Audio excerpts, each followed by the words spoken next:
Hello. Kita nyo parang namamaos ako kasi kakagising ko lang. Umiglip talaga ako. So, dumating na yung delivery ni Madam. Mag-unboxing tayo. Okay? So, binuksan ko na siya kasi nakalimutan ko mag-video. Ay, ina pala. Hindi ko na pa siya binuksan pero pinutol ko na yung plastic. Ganito yung ginagamit ko pang open, oh. Ang cute nga, eh. Yan.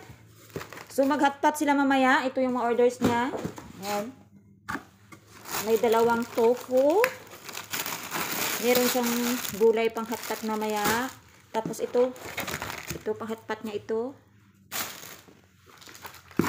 Tapos, itong 2, ikip ko muna daw to para sa susunod na luto.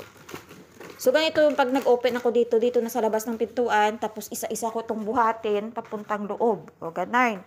Kasi ayaw ni Madam na pinapasok yung plastic o karton sa loob ng bahay. Yun na talaga yung sa may, sa may pintuan. O, diba? Kailangan mo talaga ng maraming oras. Balik-balik. Ganun. Kasi kapag pinasok natin to, kahit wala sila dito, makikita niya pa rin sa CCTV yung ginagawa ko.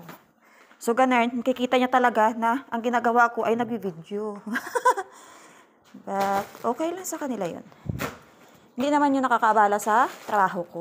Bilis ko nga magtrabaho eh, oh. Yan. So, yung karton, ang gagawin natin dyan ay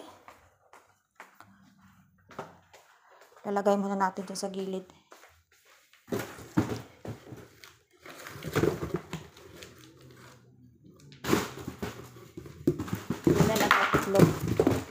Lalagay muna natin yan dito sa gilid kasi may ice. Mamaya na natin itapon. Pag nagtapon ba ako mamayang gabi ng basura?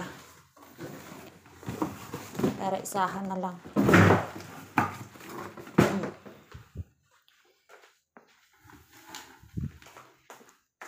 Namamalansya ako sa taas. Hindi ko narinig yung doorbell yung tawag ng management. So si Madam yung nag-chat sa akin. Nababain ko na daw yung aming delivery. So ilalagay natin ito dito sa yan. Ito gagamitin din ito mamaya. So ilabas ko na yan. So ito siguro. Lalagay na lang natin yan dyan. Ito. Yan. Ito rin ilalagay lang natin dyan. Balik natin. Tapos ito dito na ito sa labas. Bakit binalik ko yung mushroom? Sungingot talaga. Tapos ito mamaya pang-hotpot nila. Tapos ito dito ko lang ilalagay ito. Baka gamitin niya ito mamaya. Okay? Bye-bye! Thank you for watching!